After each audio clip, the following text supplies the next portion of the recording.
suis en train de lire l'ouvrage de Malek Shebel, dictionnaire amoureux de l'islam, paru chez Plomb, et je lis la notice sur Averroès.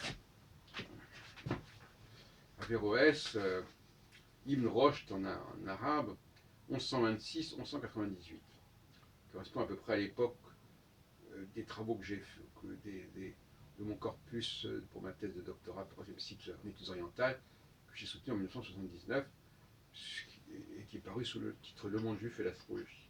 Mais le titre initial, c'était La problématique astrologique chez les principaux penseurs juifs du Moyen-Âge espagnol, je crois. Et alors, ce philosophe qui est apparemment plus admiré en Occident que par les musulmans, voilà comment l'article se termine, l'article de Malek Shebel, enfin, il cite. Alors, Averroès, dit-il, était persuadé que la connaissance devait être réservée à quelques-uns seulement, à l'élite, justement, car la masse n'entend rien aux spéculations théoriques. Selon lui, ce type de connaissance, dont le but ultime est bien de faire connaître l'artisan suprême, c'est-à-dire Dieu, ne pouvait être exposé aux hommes, en général, et encore moins aux vulgaires, mais seulement aux philosophes. Alors, j'avais cité l'autre jour un passage de la pièce de théâtre de Ibsen, Henrik Ibsen, L'ennemi du peuple. Je me souviens, en tout cas vous trouverez sur Internet, où il disait des choses assez semblables à la fin du 19e siècle, 1880 et quelques. Alors, je trouve ça assez admirable, cette présentation. Je crois qu'on retrouve ça plus ou moins chez Platon, dans la République de Platon. L'idée qu'effectivement, il y a une formule dans les évangiles, ne jetez pas des perles au pourceau. C'est un peu le même genre. Pourquoi ça a été dit comme ça, c'est encore un autre sujet. Alors, oui, il y a cette dualité fondamentale. J'en ai parlé tout à l'heure à propos du fonctionnement. Il y a ceux qui fonctionnent et ceux qui font fonctionner. Et les uns sont nécessaires aux autres, complémentaires. Mais si personne n'est là pour faire fonctionner, les gens ne fonctionnent pas, et ils ne mangent pas, et ils ne travaillent pas, etc. Bref, je vous renvoie à cette vidéo. Et il y a effectivement une structure sociale fondamentale qui est liée aussi à la dialectique du yin et du yang, j'en ai aussi parlé également, et on ne peut pas la nier, cette fonction. Alors ce qui est assez curieux, tout à l'heure je me faisais réflexion à propos des discours de droite. On dit que la droite c'est à la fois un certain populisme, la nation, etc., et c'est aussi, dans certains imaginaires, l'élite, hein, le pouvoir, les premiers de cordée, etc. Alors, finalement, les gens décident que, voilà, par exemple, Macron est de droite parce que il privilégie les gens qui sont qui font fonctionner la société. Comme si la gauche n'était pas dans cet esprit-là. Alors, donc voilà, finalement, on s'aperçoit qu'au fond, aussi bien le respect de ceux qui font fonctionner la société que de ceux qui fonctionnent dans la société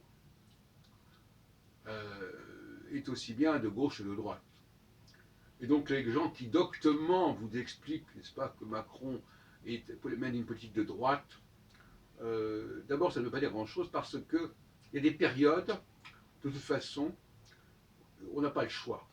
Il y a des périodes qu'on soit de gauche ou de droite, où on mène une certaine politique. Une certaine politique qui soit tantôt qui va faire appel au peuple, qui va s'appuyer sur le peuple, et tantôt qui va s'appuyer sur l'élite, sur les premiers de cordée, etc.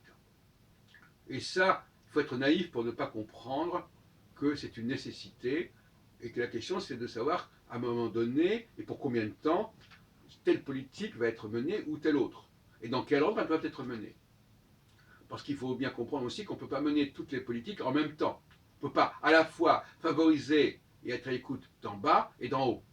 Tantôt il faut être à l'écoute du haut, tantôt il faut être à l'écoute d'en bas. Donc déjà, cette façon de poser le problème dans une démarche qui ne serait pas cyclique, qui ne serait pas dans l'alternance, c'est déjà biaisé, c'est déjà une façon insupportable de poser le problème, en fait, mais qui est perverse, je dirais même à la limite. Donc, oui, il y a cette dualité, je l'ai plusieurs fois répété. À certains moments, le pouvoir d'en haut fait appel au peuple.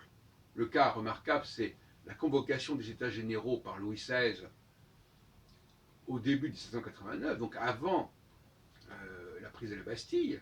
Et là encore, il ne faut pas se tromper. C'est cette convocation des États généraux qui est l'élément déterminant. Ce n'est pas la révolution, c'est pas la prise de la Bastille, qui n'en est qu'une conséquence, ou qui en est, oui, voilà. Et d'autre part, voilà, on pourrait donner d'autres exemples comme cela.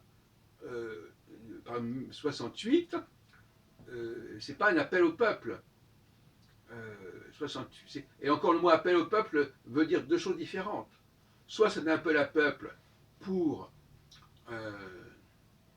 chercher l'inspiration, en quelque sorte, pour dire mais le peuple qu'est-ce qu'il veut, ou bien c'est un appel au peuple pour trouver sa légitimité, c'est-à-dire voilà, est-ce que vous voulez vraiment que ce soit moi qui soit à la tête du pays?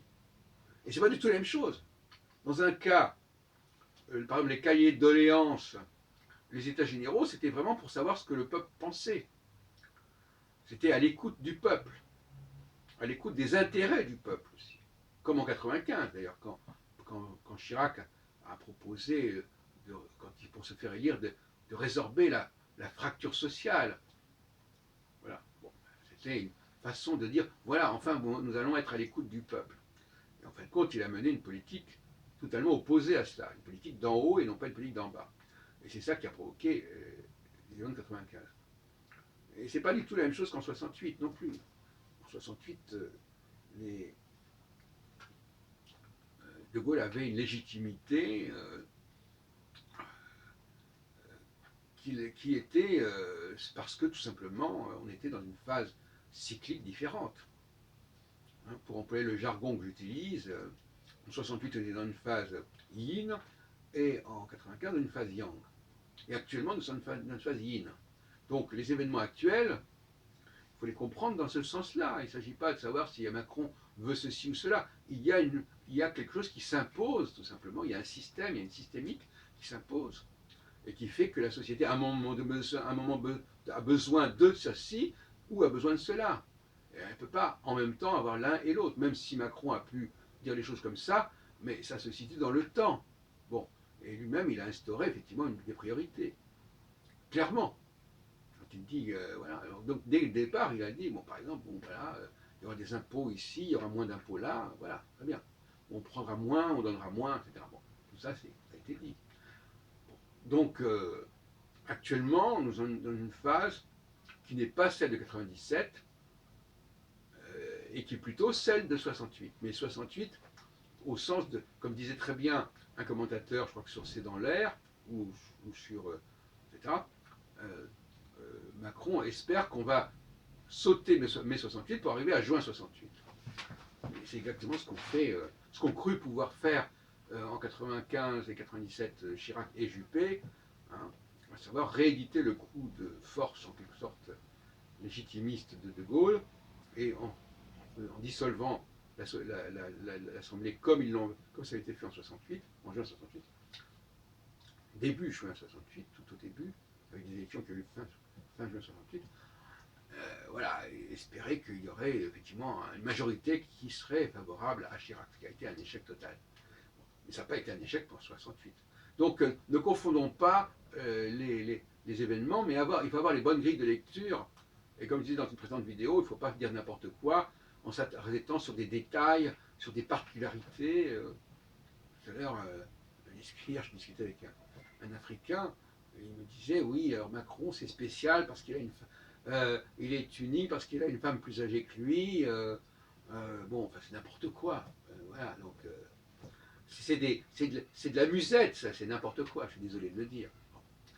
Il faut voir les choses d'un peu plus haut et d'un peu plus loin. Hein. Et pas se polariser sur tel et tel détail. Mais ça, c'est malheureusement le défaut de gens qui n'arrivent pas à avoir une pensée globale, systémique, de s'arrêter à quelques informations dont ils peuvent disposer, dont ils ont entendu parler, et de bâtir leurs réflexions à partir de bribes d'informations euh, qui n'ont qu'un intérêt très relatif, même si c'est des choses que l'on connaît, effectivement, c'est vrai. C'est vrai qu'il y a ceci, c'est vrai qu'il y a cela, c'est vrai que Macron a tel âge, c'est vrai que sa femme a tel âge, oui, c'est vrai. Maintenant, ces vérités de base, basiques, quel est leur intérêt pour la science politique, c'est une autre question.